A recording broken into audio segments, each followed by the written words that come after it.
Every bullet FAMA intercepts. Every brick of cocaine hidden inside a passenger bus. None of it is random.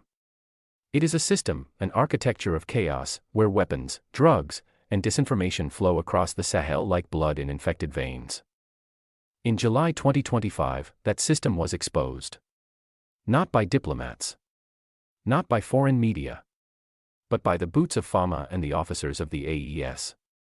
A single convoy from Gao to Aguelhok carried not just supplies, but the message that Mali will no longer be moved by fear. A smuggler's route was shut down. Explosives seized. The illusion of safety dismantled. And a new doctrine revealed itself, intelligence-led, people-driven, and sovereignty-defined. This was not just a military campaign. It was an answer to a question whispered since Berlin 1885. Can Africa draw its own map, without strings? If you're here to witness the truth they never broadcast, you're in the right place. Like, comment, and subscribe. Because in the age of silence, the voice of Africa must roar. On July 20, 2025, Mali's defense broadcast declared it plainly. Terrorism in Africa is not just violence, it is a strategy. It is a legacy from Berlin 1885. Divide, impoverish, destabilize. Keep Africa dependent. And so Mali responded, by rebuilding its shield. From the officers trained in Kati to the anti-trafficking sweeps in Bamako and the resurgence of security in Kidal, a pattern emerges. Africa is not waiting. It's reorganizing. And Mali, under the banner of the AES, is turning its army into a sovereign compass. So let us walk into the core. Where strategies are born and warriors are built.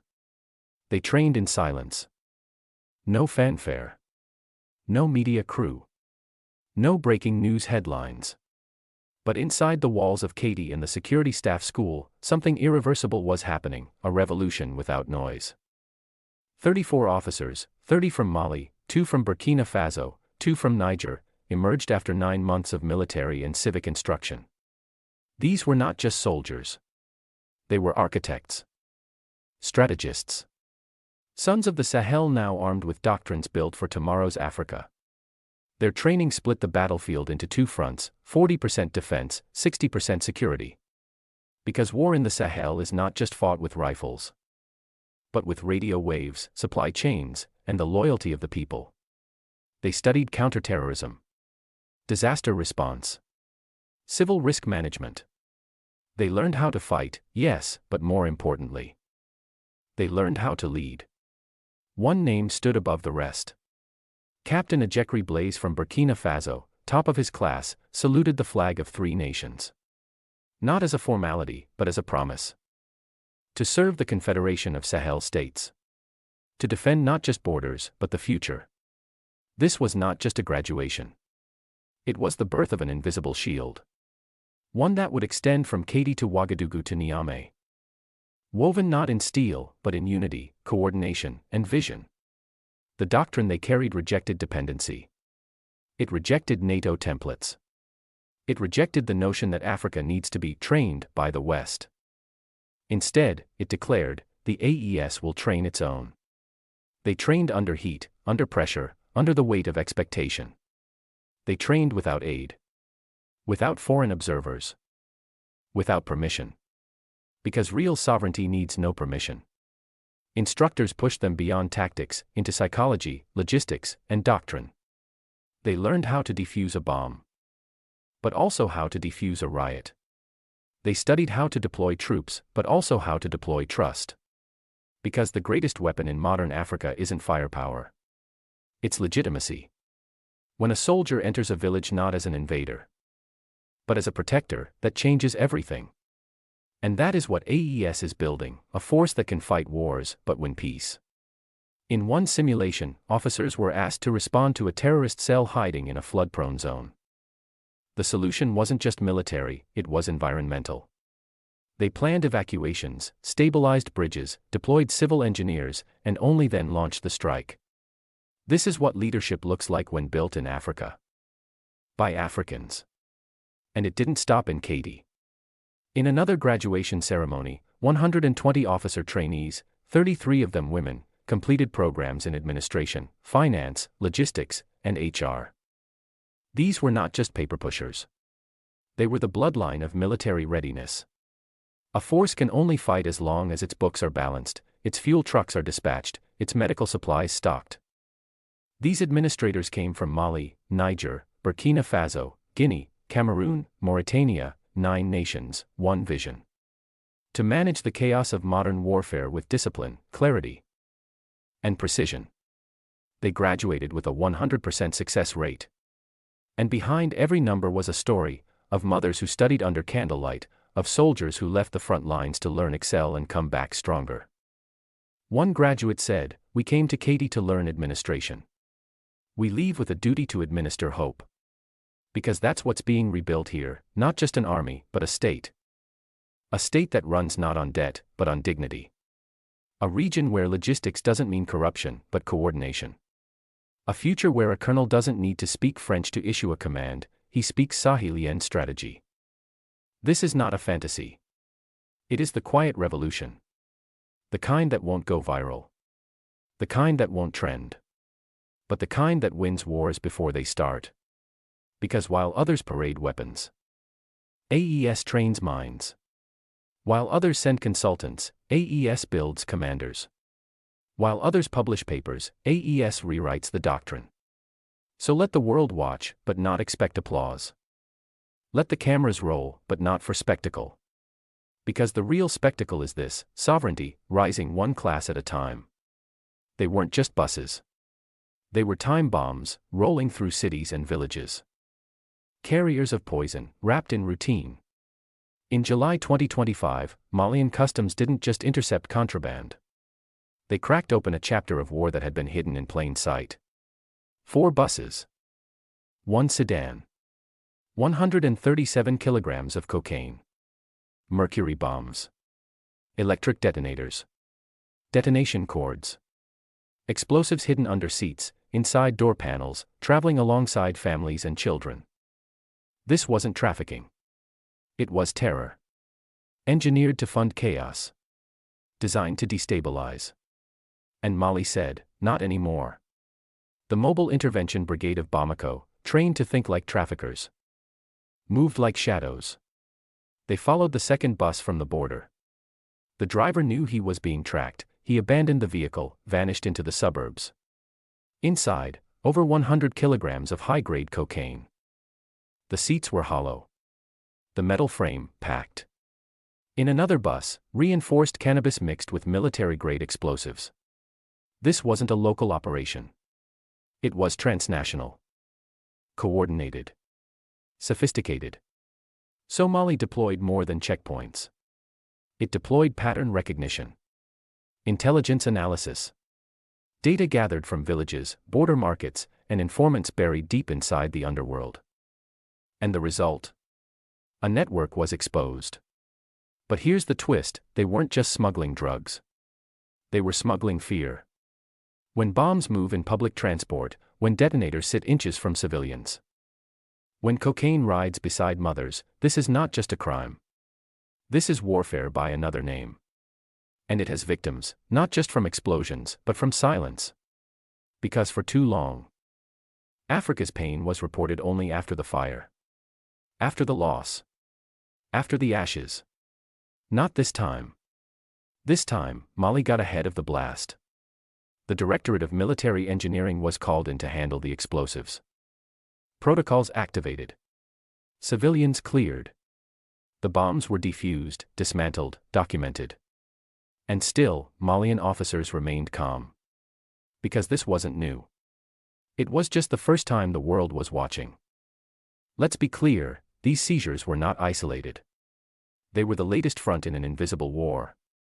An axis of terror and trafficking, designed to fuel insurgency, finance mercenaries, and drown West Africa independency. But the Sahel has changed. It has chosen sovereignty over silence. And Mali is not alone. AES officers from Burkina Faso and Niger coordinated intelligence. Drones spotted trafficking convoys. Intercepts happened in parallel. The map of narco routes was redrawn, with choke points instead of loopholes. This is what security looks like when it's run by Africans. For Africans. The heroes? They're not in suits. They wear boots, sweat in 45 degrees Celsius heat, and refuse to look away. They're the customs agent who spotted a suspicious weld in a car door. They're the mechanic who volunteered to dismantle a vehicle under threat of explosion. They're the captain who authorized an interception at 2 a.m. on a tip from a village elder. This is not Hollywood. There are no soundtracks here. Just sand. Blood. Data. And duty. And maybe, just maybe, that's what victory looks like. Not a parade. But a bus that didn't explode. A mother that did make it home. So if you're still watching, don't scroll past this moment. Because this is where the war is being fought. Not in speeches. But in silence. Not in tanks. But in timing. Not in capitals. But in the gap between a detonator and a decision. Kidal was a mirage. A name whispered like a myth. A territory many claimed, but few controlled. A place that belonged everywhere and nowhere. For over a decade, it stood as a wound, deep, raw, unhealed. The years 2006, 2008, 2012, 2014. Rebellions, betrayals, abandonments. Each date etched into the soul of Mali like scars. Kidal had become shorthand for failure, for division, for the ghost of sovereignty never fully returned. But history changes. And in 2023, it did, dramatically. On November 14, the Malian armed forces re-entered Kidal. There was no fanfare. No flyovers. No loud declarations. Just boots on dust. A flag raised. And silence that roared louder than war. What followed was not chaos, but clarity. No purges. No retaliation. No spectacle. Instead, stability. Convoys from Gao began arriving. Bringing medicine, documents, equipment. Every supply drop was a message: Kidal is Mali. Not in theory, but in logistics, in presence, in protection. And the people responded. Not with fear. But with relief. Villagers who had once hidden from the state now welcomed it. Children who once saw soldiers as strangers now waved. Community leaders, once cautious, now collaborated. Because FAMA didn't return with arrogance. They returned with resolve. They came not to punish, but to rebuild. To remove fear, not instill it. And still, the enemies of sovereignty whispered. They launched online campaigns. Claimed Kidal was unstable. That the army had lost control. That terrorists still ruled the shadows. But the shadows had already shifted. One by one. The lies fell apart. The IMRAD and Allied Council publicly denied affiliation with separatist fronts. They had not signed any declaration to join the FLA. They learned of it through social media, just like everyone else. Their response was swift. Unequivocal. Loyal. They condemned the falsehood. They reaffirmed support for the Malian army. They called for unity, not division. Their words weren't scripted, they were sacred. Because the people of Kidal were tired of being a pawn. Tired of being spoken for. Lied about. Used. They had seen what so-called liberation really looked like: armed gangs, criminal taxation, cultural erasure, fear in the night. Now, they chose a different future. A future not dictated by men with guns in pickup trucks. But by law, by order, by sovereignty. And sovereignty did not come from speeches. It came from strategy.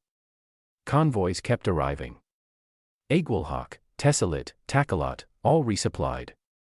No ambushes. No sabotage. The roads, once deadly, became arteries again.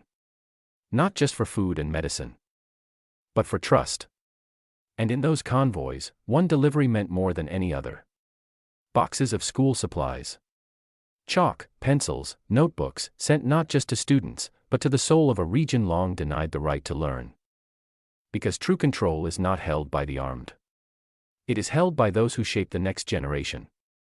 And that's exactly what FAMA protected. So when the commander of Defense Zone No.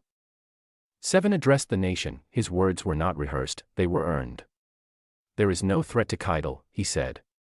And we will continue to secure every inch of this land. But securing Kidal was not just about arms. It was about architecture. Building a new relationship between state and citizen. One where intelligence doesn't mean spying, it means listening. Where checkpoints don't mean control, they mean safety. Where uniforms don't symbolize fear, but faith. This shift didn't happen overnight. It happened because FAMA stopped fighting for land and started fighting for people.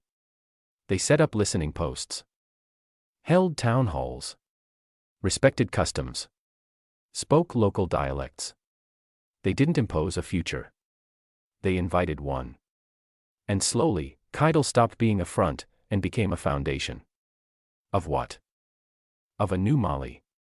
One not fractured by old wounds, but forged through shared purpose. One that doesn't erase history, but reclaims it. One that knows, peace doesn't come when the guns go silent. Peace comes when the people stop whispering in fear. And in Kidal, they're whispering something new. Hope. It echoes in the way elders step forward, not backward. It's written in the eyes of youth holding books, not rocks. It's carved in the footprints of soldiers and citizens walking side by side. Kidal is not a symbol of rebellion anymore. It is a symbol of return. And that return is not just military, it is moral. It is Mali, correcting its course. It is Africa, reclaiming its maps, not on paper, but in presence. If this moved you, if Kidal's story deserves to be heard, like this video. Comment your thoughts. What does real sovereignty look like? Subscribe if you believe no land is too far to bring back home. Because Kidal is not just a place. It is a promise, kept. Everyone was watching the roads. The guns. The uniforms. The maps. But no one was watching the people. And that's where the AES outmaneuvered the world. The war in Mali wasn't just being won with weapons. It was being won with whispers. In village courtyards. At bus stops. Inside mechanic shops. A driver sees a bus welded shut in places it shouldn't be. He mentions it to a customs officer he trusts. A teacher overhears a student talking about a cousin working for the men with radios. She passes the detail quietly to the local gendarmerie. An old imam, respected by all, notices a sudden influx of strangers in town. He doesn't panic. He listens. Waits. Then speaks, with precision. These are not soldiers. They are sensors. And they are everywhere. This was the weapon no one accounted for, intelligence fused with spirit. The West thought victory would come from satellite feeds and drone strikes. The AES knew it would come from tea houses and prayer circles. And so while terrorist cells encrypted their messages, AES encrypted theirs too, with language, with culture, with trust. They didn't need algorithms. They had memory. They didn't need foreign advisors. They had neighbors. And that's why the seizures in Bamako happened on time. Why the buses were stopped before they exploded. Why Kidal stabilized before it unraveled. Because while the enemy was broadcasting fear, AES was harvesting truth. They listened more than they spoke. They learned faster than they reacted. And in that quiet revolution, the battlefield changed. The enemy couldn't adapt. They mistook silence for weakness. They mistook tradition for stagnation. They mistook community for complacency. And they paid the price. Operations that once took months to plan now take hours. Not because of better technology. Because of better connection. The FAMA soldier and the village baker share a language. A rhythm. A cause. And in that bond, intelligence becomes unstoppable. This was never about retaking land. It was about retaking narrative. For too long, the world told Mali what it was. Now, Mali is telling the world who it has become. So when they ask, how did AES rise so fast? Don't point to weapons. Don't point to numbers. Point to the forgotten weapon. A people who know their worth. A spirit that refuses to be erased. An intelligence born not in war rooms, but around fire pits, under stars, with no cameras, just commitment. This is not the end. It is the ignition.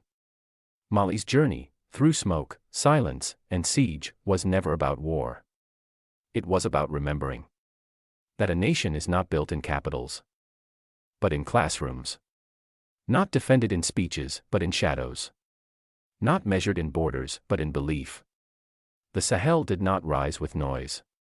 It rose with intention. With a people who refused to kneel. With officers who refused to forget.